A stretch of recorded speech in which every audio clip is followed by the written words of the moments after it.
mauling down through everybody, and Kalista is not going to have the easiest time against Cassiopeia, who can simply twin fang, point and click, so your dodging skills do not mean jack. Well, we're taking a look at Wolf with some Snowflower stats, and we're gonna, okay, there we go. You can see that his play in general has been pretty good comparatively to the other LCK supports. Definitely has been part of the reason why Janair has been looking better as a team overall. And what the bar graphs tell us is that he's been good.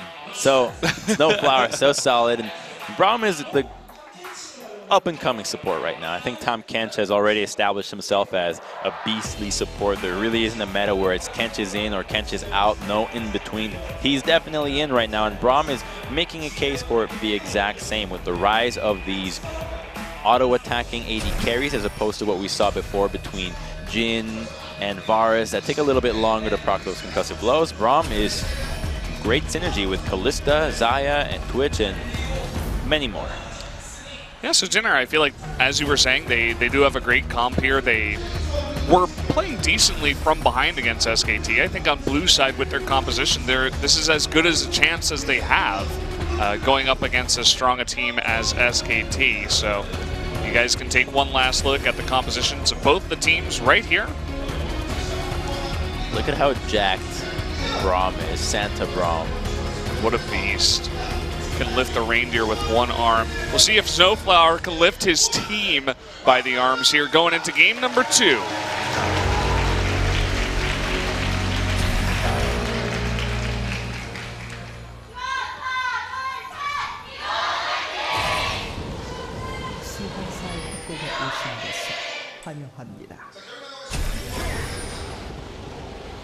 The Braum can carry a fireplace with him as he goes. He's a permanent log TV channel.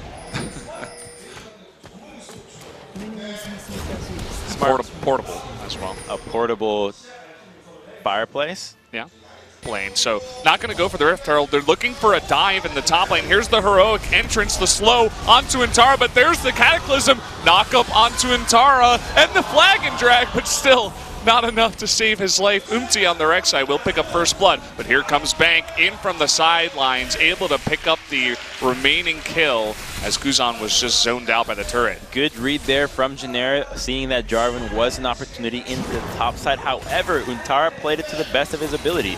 Clears out the wave quickly, make sure that the turret does not... And we do see the rotation from the bot lane. In comes Wolf. At first is going to get that tongue lash, but immediately backs off.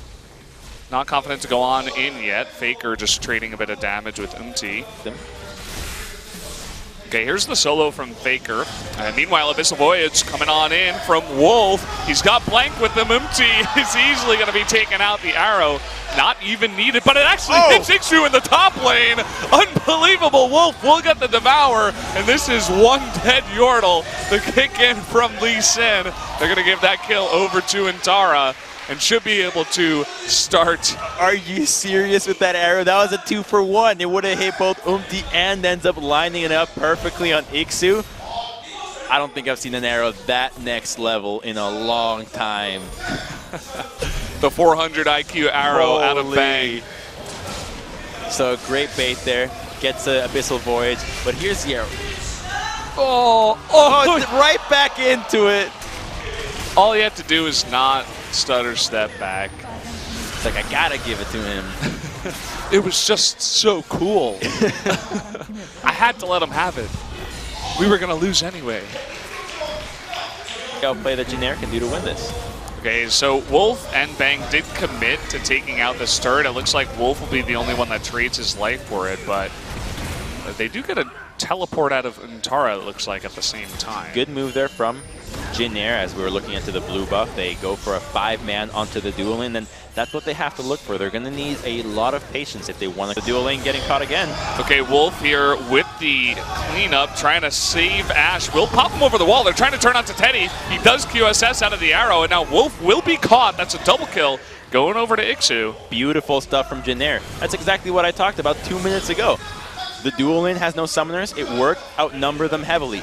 They used 2 teleports, a heavy amount of ultimates, and now this is going to yield them another turret into the mid lane. They're not going to lose anything on this.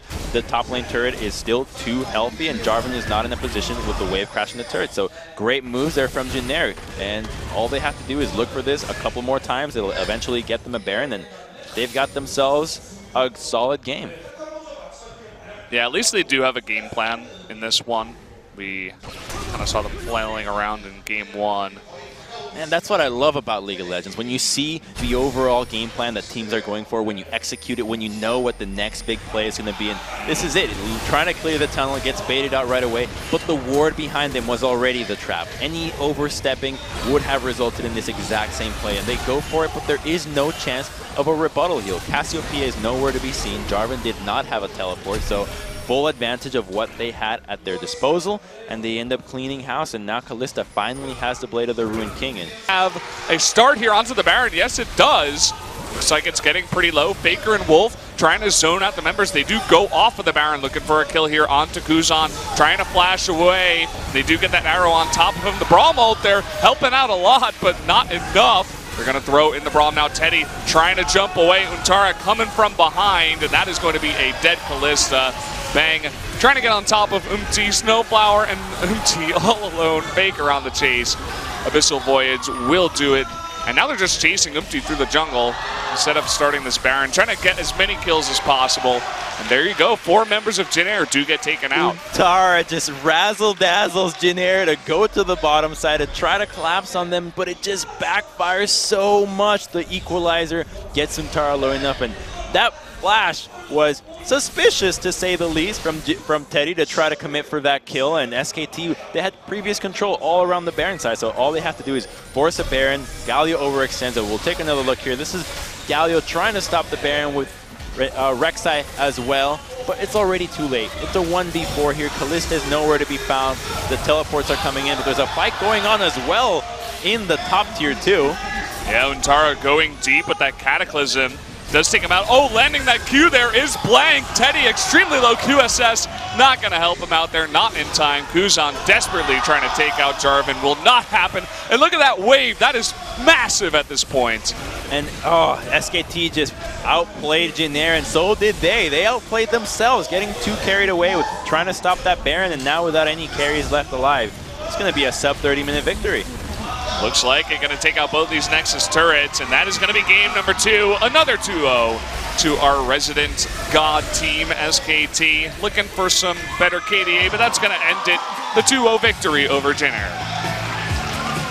What seemed to be a lull in the game, we broke the action with a one-on-one, but Jin Air just could not hold true to what had been working for them so far.